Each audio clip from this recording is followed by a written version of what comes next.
Good evening, everyone. The educational philosopher that I chose was Howard Gardner. He is the developer of the theory multiple intelligences. I want to make sure that I included my references at the front and back of this presentation. The information that you will see typed on the slides before you is coming from these two articles written by Lynn Gordon and Mark Smith. So I wanted to make sure that I acknowledge their work, and the words that you hear in front of me are those of my thoughts. Howard Gardner was born July 11, 1943, Scranton, Pennsylvania. He was an American cognitive psychologist and author best known for his theory of multiple intelligence. First presented this in his book Frames of Mind in 1983 and subsequently refined and extended in Intelligence Reframed, a second book of his. Gardner's theories inspired teachers, school leaders, and special educators to embrace the notion that there were many ways to be intelligent.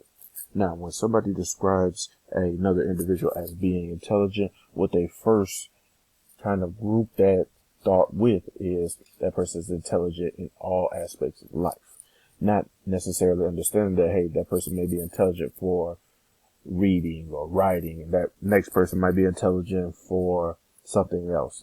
So what Gardner's theory is that there are many ways that an individual can be intelligent, not just a singular way. He went to Howard University to study in readiness for a career in law. However, he was lucky enough to have Erik Erikson, an American-German psychologist who's known for coining the phrase identity crisis, as a tutor. In Howard Gardner's words, Erikson probably sealed his ambition to be a scholar. All right, but there were others who had a great influence on Mr. Gardner. Gardner said his mind was really open when he went to Harvard College and had an opportunity to study under other individuals, such as psychoanalyst Erik Erikson, sociologist David Reisman, and cognitive psychologist Jerome Bruner, who were creating knowledge about human beings that helped set him on the course for investigating human nature, particularly how humans think.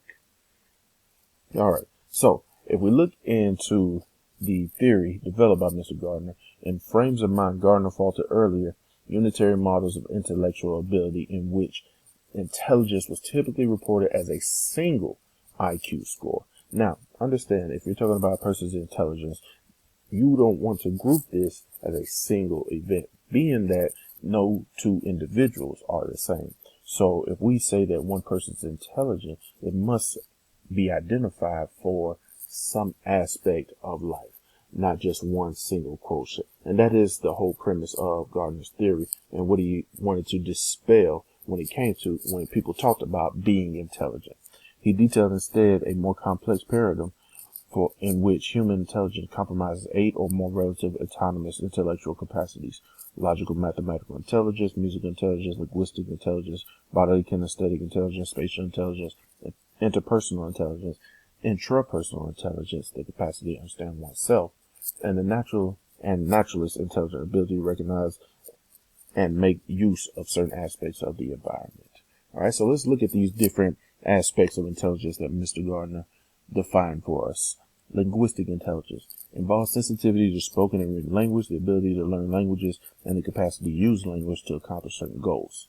Logical mathematical intelligence consists of the capacity to analyze problems logically, carry out mathematical operations, and investigate issues scientifically. Musical intelligence involves skill in the performance and composition and appreciation of musical patterns. Body kinesthetic intelligence entails the potential of using one's whole body or parts of the body to solve problems. Spatial intelligence involves potential to recognize and use patterns of wide space and more confined areas.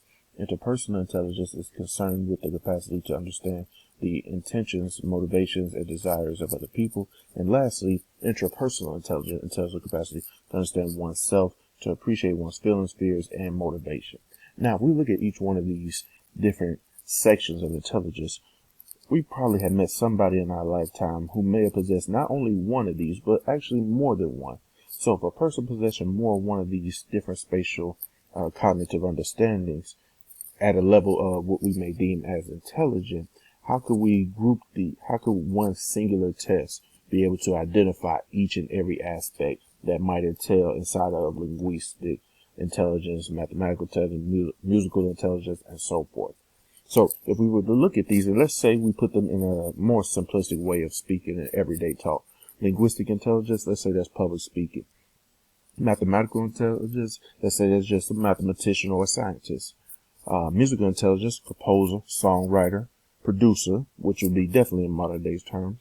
Body kinesthetic intelligence, maybe an athlete, somebody who's in the military, somebody who has to use their body on a day-to-day basis as a part of their career. That could also fall in the line under spatial intelligence as well.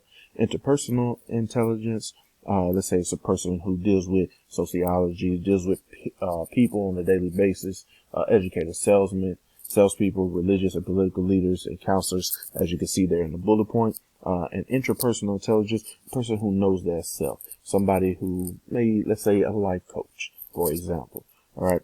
All these different aspects, you may see one person who may possess at least 2 to 3 of these at any given point. You may see some people who may specialize in any one of these at any given point. For example, a scientist, of course, may specialize in science, but they may be a chemist or a botanist, a zoologist. There's many different aspects of science, so as well as there's many different aspects of each one of these levels of intelligence.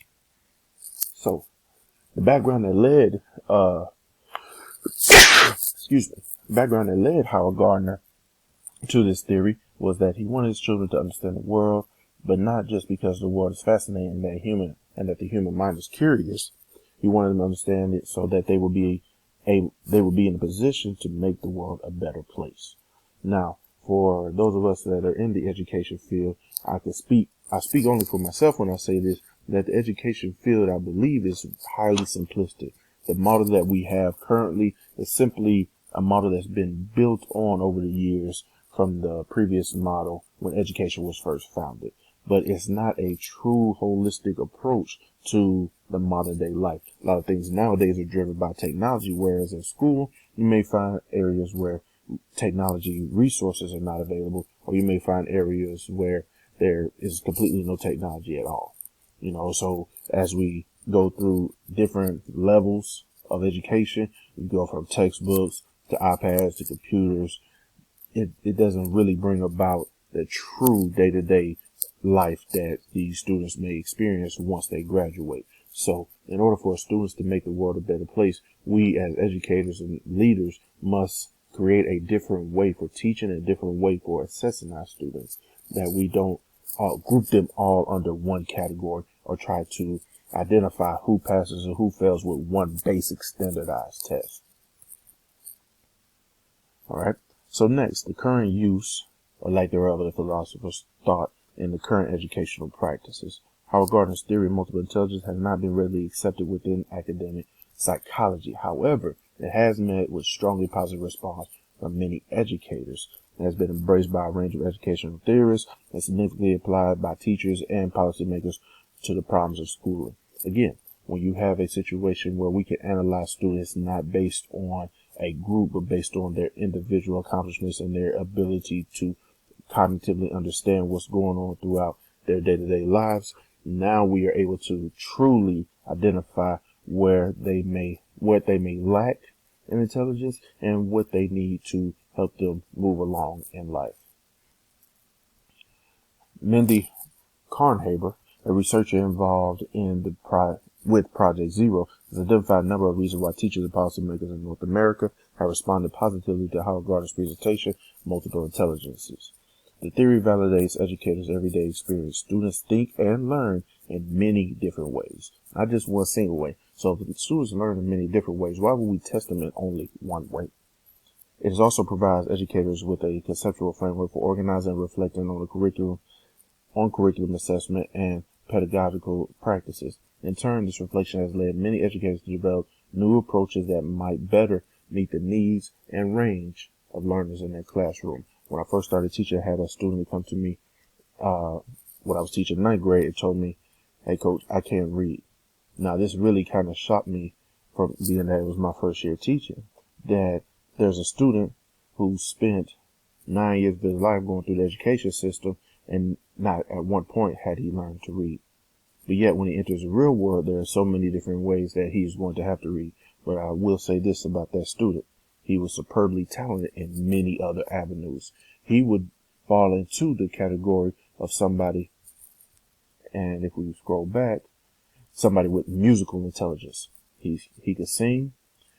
He was a person who had great interpersonal intelligence. He knew how to talk to people. He spoke very well. When you spoke to him, you wouldn't suspect him to be a person who may not be of a formal education or be a person of formal intelligence, but he was still a person who possessed other avenues that could help him have a successful life. So as we go through these various theories and we look at Howard Gardner and all the things that he was able to come to divulge from this theory, and divulge those various forms of intelligence, we must take into account that as we continue to set these classrooms and set these curriculums, we must take into account that all students are different. No two students are the same. So because of that, let's not test and assess these students on the same level. Let's make sure we identify various avenues that students can learn, students can grow, and that students can understand, because no two students will ever learn the same way. Thank you. This concludes my presentation on Howard Gardner.